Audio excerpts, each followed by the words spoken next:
Assalamualaikum warahmatullahi wabarakatuh. Perkenalkan, nama saya Teguh Abdurrofi dengan NIM 1702008 akan menjelaskan tentang fisika dasar yaitu di bagian fluida dinamis mengenai persamaan kontinuitas dan prinsip Bernoulli. Mungkin sebelumnya saya akan menjelaskan apa sih fluida dinamis. Cirinya. Nah, cirinya itu tidak kompresibel jika diberi tekanan maka volumenya tidak berubah. Makanya mau tempatnya ada seperti apapun, tekanan seperti apapun, tapi volumenya tidak akan berubah atau konstan. Tidak mengalami gesekan pada saat mengalir, gesekan fluida dengan dinding dapat diabaikan. Aliran stasioner, tiap paket fluida memiliki arah aliran tertentu dan tidak terjadi turbulensi pusaran-pusaran. Nah, artinya untuk fluida dinamis mau tempatnya seperti apa dan aliran seperti apa ya dia tidak membentuk pusaran-pusaran tapi tetap mengalir gitu. Nah, menyambung ke prinsip kontinuitas.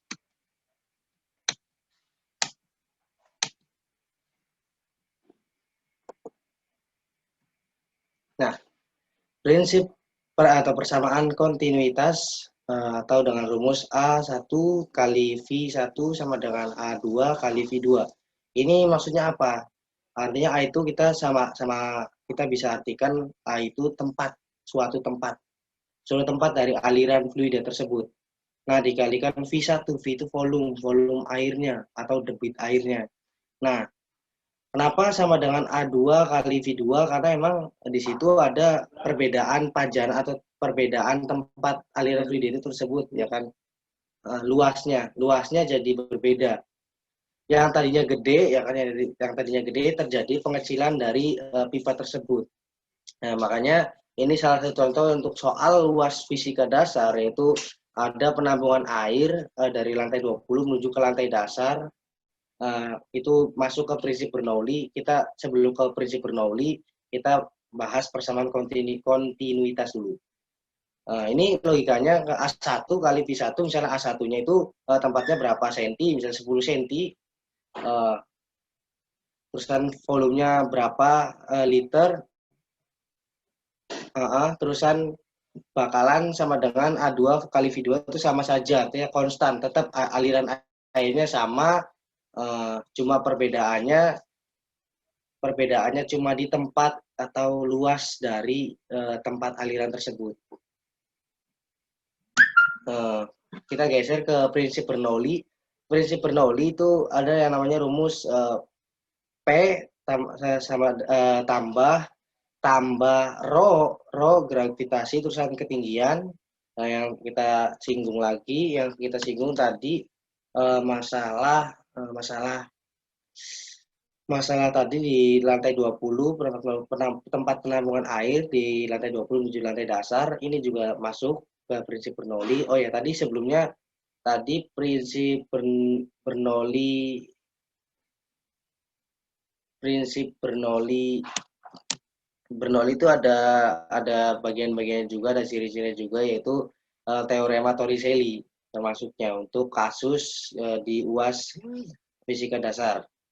Kita sebelum itu saya jelaskan P tambah rho gravitasi ketinggian tambah setengah rho volume kuadrat sama dengan tetap.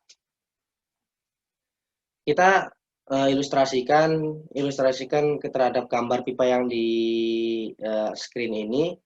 Ini terjadi ada perbedaan luas tempat alirannya.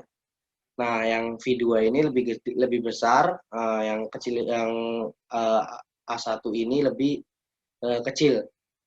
Artinya situ ada tingkat ketinggian yang berbeda. Artinya kita bahas untuk energi kinetik dulu. Energi kinetik yang paling kecil dari A1 dan A2 itu yang paling kecil ialah A2.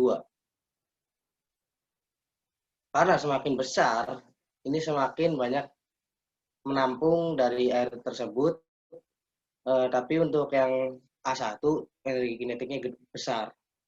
Nah, di situ energi potensial yang paling besar karena emang di sini ketinggiannya lebih tinggi gitu. yang A2 itu lebih besar dari A2 karena emang di situ ada bantuan dari gravitasi. Ya, semakin tinggi kan artinya gravitasi semakin kuat, pressure semakin kuat. Jadi tapi tetap untuk pembahasan keluarnya debit air dari lantai 20 sampai ke lantai dasar tetap konstan, tetap sama debitnya gitu.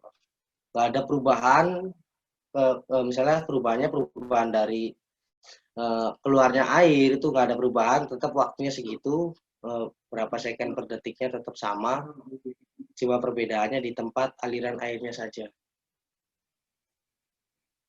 Nah, ini kita berandaikan pressure itu usaha yang P tambah sampai terus rho gravitasi itu energi kinetiknya, terusan setengah rho volume kuadrat itu energi potensialnya gitu. Kita berandaikan seperti itu, ilustrasikan. Dan sama dengan konstan tetap. Nah, seperti itu penjelasan dari saya Tugab Abdurrafi. Mohon maaf atas segala kekurangannya. Terima kasih atas perhatiannya. Wassalamualaikum warahmatullahi wabarakatuh.